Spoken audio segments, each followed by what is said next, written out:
Di Brebes, Jawa Tengah dikejutkan dengan penemuan jasad bayi perempuan di pinggir jalan. Saat ditemukan, jasad bayi terbungkus kain sarung dan baju koko. Polisi juga masih menyelidiki orang tua yang diduga tidak bertanggung jawab. Penemuan jasad bayi perempuan di dekat makam pinggir jalan Desa Pesantunan, Kecamatan Wanasari, Brebes, Jawa Tengah, mengejutkan warga. Jasad bayi ditemukan terbungkus kain sarung dan baju koko. Penemuan jasad bayi pertama kali diketahui oleh seorang anak yang hendak berangkat mengaji.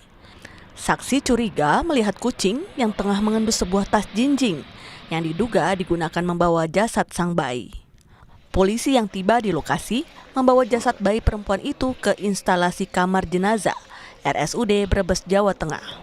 Pertama dilaporkan dari masyarakat dan diketemukan pertama kalinya oleh anak-anak yang ngaji ya, anak-anak madrasah ngaji.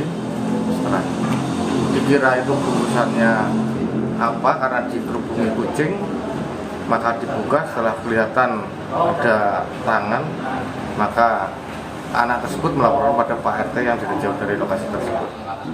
Menurut keterangan dokter, jasad bayi berjenis perempuan itu masih berusia 30 minggu dalam kandungan dengan berat badan 1 kg dan panjang 35 cm. Diperkirakan bayi itu baru dilahirkan kurang dari 12 jam. Kini polisi masih menyelidiki orang tua bayi yang diduga tidak bertanggung jawab membuang bayi malang itu. Yuli Hardianto, Kompas TV, Brebes, Jawa Tengah.